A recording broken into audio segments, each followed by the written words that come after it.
Bien, vamos a hablar de Git, que es un sistema para control de versiones. Es para llevar como ordenado el código e ir metiendo versiones y llevar controlar, y eso permite, digamos, que uno pueda ir registrando los cambios que va haciendo en un programa, devolverse, volver a avanzar, sacar pulgas, buscar versiones que tienen las pulgas, permite poner etiquetas y compartir el código de una forma mucho más ordenada que creando un montón de carpetas para ir almacenando diferentes versiones. Pasa mucho que cuando estamos haciendo una progra es versión final, versión final final, versión final final 2, versión final ya casi me estoy volviendo loco, pero falta un poquito, y versión final final final la que le entregué al profe.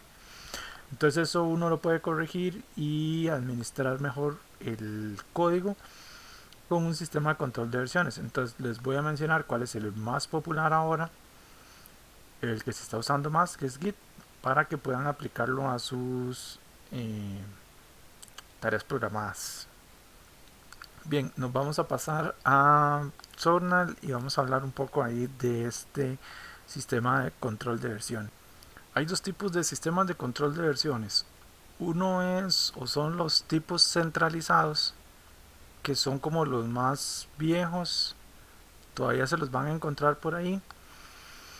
Uno de los más importantes, o que es software libre y que se usa mucho, se llama Subversion. Ese sistema lo que hace es que yo tengo un servidor que está en algún lugar de internet, y yo me voy a conectar a ese servidor y le voy a pedir ahí como los cambios. Él va a tener una base de datos de cambios, va a tener algo que se llama un repositorio, un repositorio, va a tener un repositorio, y yo lo que voy a tener es que cada persona va a tener una carpeta con lo que se conoce como una copia de trabajo, y va a hacer cambios en esa carpeta. Entonces yo puedo tener múltiples copias de trabajo al mismo tiempo, y entonces yo puedo hacer cambios, y entonces vamos a ponerle número a esto.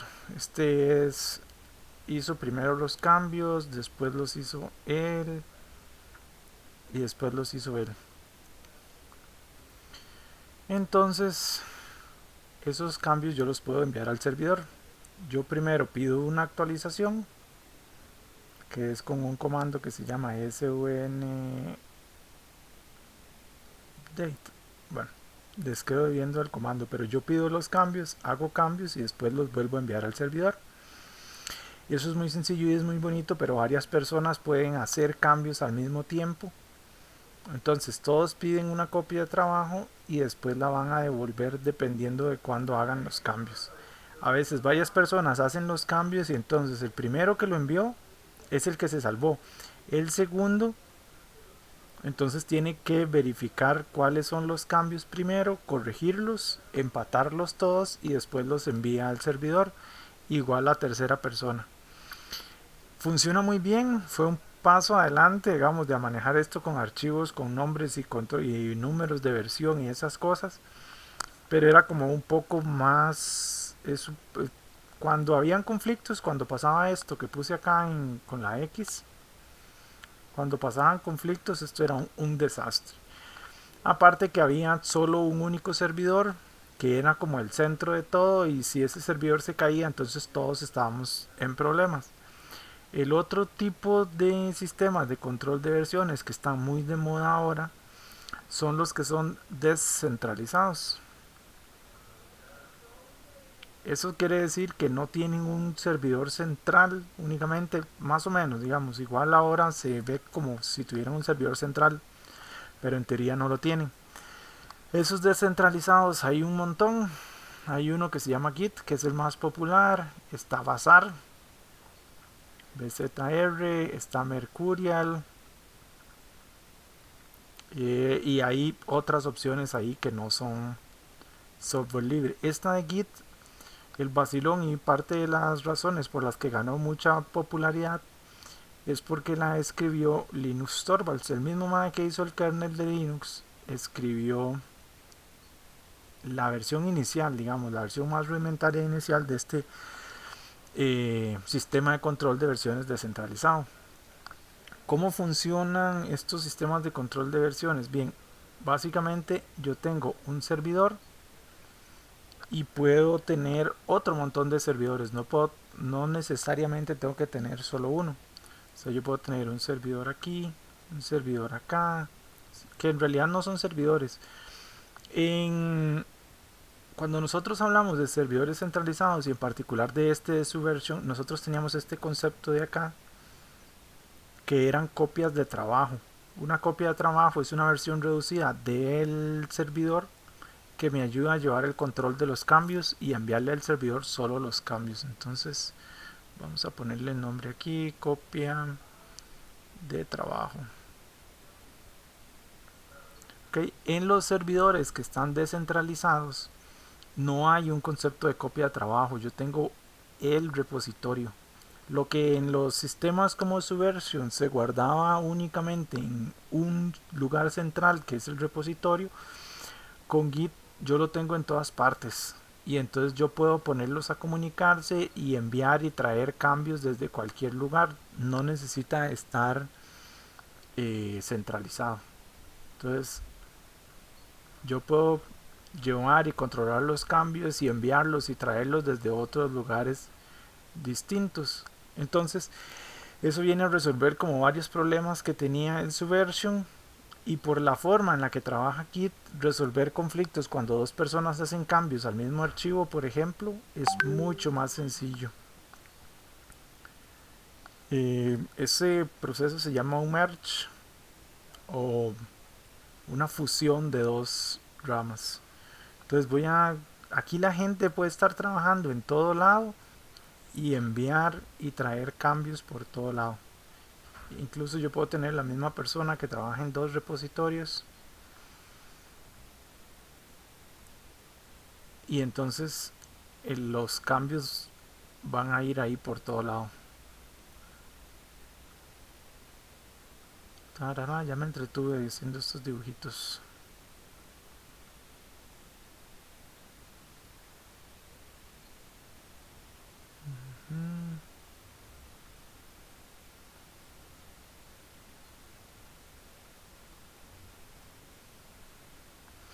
Bien, esa es como la idea principal.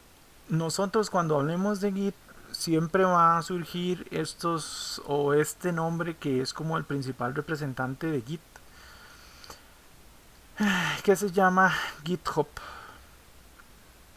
GitHub es un sitio web que funciona como un servidor. Es un servidor donde yo puedo meter un montón de repositorios y me da como usuario y contraseña y yo puedo crear nuevos repositorios y lo hace a través de una interfaz web y a todo el mundo le gusta. Entonces es súper popular.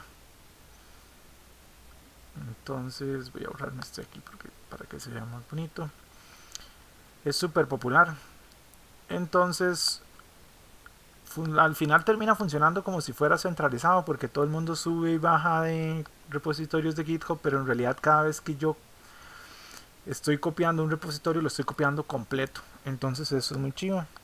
Y yo puedo trabajar, aunque GitHub esté caído, yo no tenga acceso a internet, yo podría trabajar, digamos, con este repositorio que está en mi computadora, hacer todos los cambios ahí y cuando vuelva a tener internet, mandar los cambios hacia GitHub. Eso se puede hacer, eso es muy chiva, funciona muy bien. Entonces, para Git se usa principalmente desde la terminal, o por lo menos yo lo uso principalmente desde la terminal. Entonces vamos a hablar un poco de esos comandos de la terminal que se usan para tener un repositorio. Bien, entonces cuando yo creo un repositorio de Git, o digamos que por debajo Git va a funcionar así. Yo tengo mi carpeta donde tengo mi código fuente y ese va a ser mi repositorio. Dentro de esta carpeta Git, para funcionar, tiene una carpeta pequeñita aquí oculta que es donde va a administrar toda la información del repositorio, que es una carpeta que se denomina .git. Y si ustedes quieren verla en algún repositorio o ahora más adelante que construyan un repositorio, eso se puede ver con el comando ls-a. Este "-a" lo que hace es mostrar todos los archivos que están ocultos, que en Linux los archivos ocultos se identifican porque tienen un punto al inicio. Entonces yo tengo esa carpeta que se llama .git, y dentro de esa carpeta yo voy a tener lo que es el repositorio, que se organiza de la siguiente forma. Yo tengo el repo, y el repo va a estar dividido en dos partes. Esas dos partes son una sección que se conoce como staging, ya se me movió esto, una sección que se conoce como staging, y después está ya el almacenamiento permanente de los cambios. Okay. Cada vez que yo hago un cambio acá en la carpeta, voy a cambiar de color a anaranjado. Cada vez que yo hago un cambio allá, primero lo voy a pasar a esta área de staging,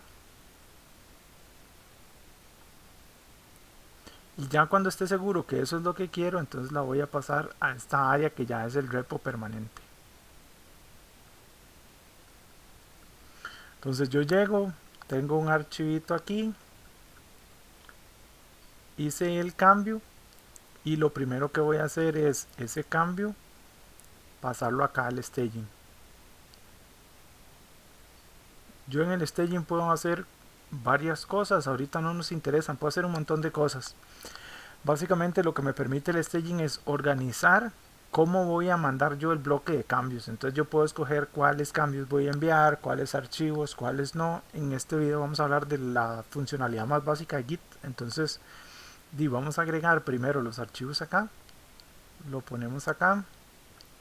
Una vez que está acá, ya entonces podemos pasarlo a la versión permanente con un commit. Este término de pasarlo de acá es lo que se llama commit. Ok, entonces yo con el commit puedo pasarlo ya que sea un cambio permanente. Esto de aquí, el término es agregar. Entonces yo agrego un archivo al staging y después le hago commit. Usualmente el commit va a ir acompañado de un mensaje, que tiene que ser un mensaje significativo, no se vale poner cambios en el código. Bien, yo les mencionaba que esto se usa principalmente desde la línea de comandos. Entonces, lo primero que hay que hacer cuando estamos usando un repositorio de Git es crear el repositorio. ¿Cómo logramos eso? Con este comando, ya me quedé sin colores. Este comando que se llama init. Voy a ponerlo morado. Entonces, para crear esta carpetita que está aquí, yo voy a ejecutar un comando que se llama git init. Cuando yo creo esa carpeta con git init, lo crea y no va a haber nada ahí. Entonces yo lo que hago primero es agregar todos los archivos. ¿Cómo hago eso? Con este comando que se llama git add punto. ¿Qué quiere decir ese comando? Agregue todos los archivos que están en la carpeta grande hacia el staging. Entonces todos los archivos van a aparecer ahí, y después yo tengo que hacer un commit para pasarlo a almacenamiento permanente. El comando que vamos a usar ahí es git commit, y me va a pedir un mensaje. Entonces yo le voy a poner el mensaje con -m, y entre comillas le voy a poner el mensaje, que usualmente el primer mensaje siempre es commit inicial.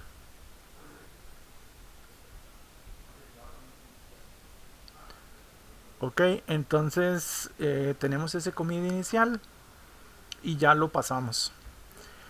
Cuando nosotros hacemos el commit, el git add, y quedaron cosas en el staging, yo también puedo querer verlo. Digamos, si yo quiero ver lo que está pasando en el staging o en el repositorio en general, yo voy a usar este comando que es git, para ver, git status. ¿Qué es lo que hace git status? Git status me va a mostrar el contenido que hay en el staging y me va a decir, mae, en el staging y en la carpeta. Y me va a decir, mae, estos archivos están en la carpeta, pero todavía no los has registrado para cambios. Después agrego los cambios y entonces en el staging me van a salir algunos cambios en verde o en rosado o en otro color. Si hay modificaciones me dice, mira, estos archivos que ya tenés aquí registrados sufrieron modificaciones y tenés que agregarlos. Y con el git commit yo lo paso a un almacenamiento permanente. Y yo este proceso lo voy a repetir. El git init lo tengo que ejecutar solo una vez, pero estos que voy a marcar en amarillos son de uso constante. Bueno, en cian, que se ve más bonito. Santo Dios.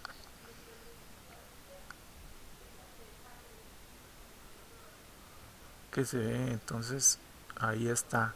Esto lo voy a ejecutar constantemente, esto también y esto también. El git-m y un mensaje particular. Esto es localmente. Cuando yo quiero tener esto, una copia en un servidor, yo puedo usar un servicio como GitHub o como GitLab o algunos otros servicios. Y entonces ahí entran a jugar otro par de comandos que nada más, bueno, otros 3 comandos que son el clonar un repositorio o git clone y un URL de donde está almacenado el repositorio, git pull para traer los cambios que están del servidor y git push para enviar los cambios que están en el servidor. Ok, vamos a ilustrar un poco esos comandos que están ahí y para eso voy a seleccionar todo esto que está acá, que es de lo que hemos estado hablando, y lo voy a hacer chiquito.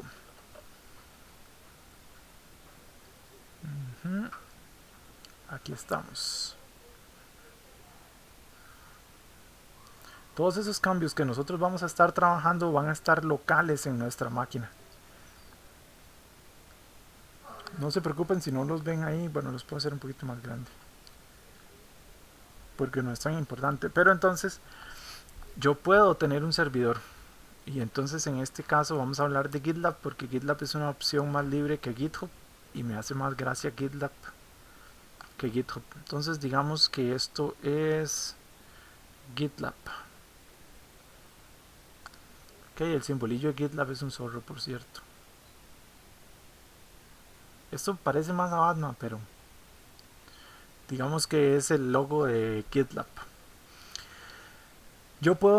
GitLab es básicamente un sitio web que me permite tener múltiples repositorios. Entonces yo tengo múltiples repositorios.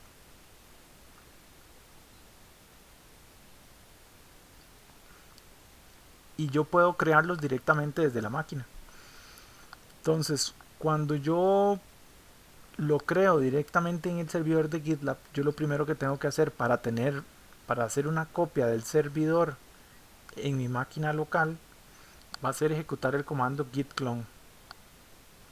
Git clone, y es clone y no copy o otras cosas porque todo lo que está en el servidor para ese repositorio va a estar también en nuestra máquina. Entonces se pueden hacer cosas vacilonas. Por ejemplo, yo si tengo 2 repositorios en mi máquina localmente, yo puedo hacer push y pull de un repositorio a otro. Pero eso no vamos a hablar de eso por ahora. Entonces yo hago un git clone con el URL y me va a hacer una copia de trabajo. Después yo voy a hacer cambios, voy a seguir este ciclo de que hago cambios, hago un git add, un git status y un git commit y los voy intercalando y voy trabajando y después de un rato voy a tener muchos cambios o pocos cambios, en teoría deberían ser pocos. Entonces yo esos cambios los puedo enviar de vuelta hacia aquí arriba con el comando git push.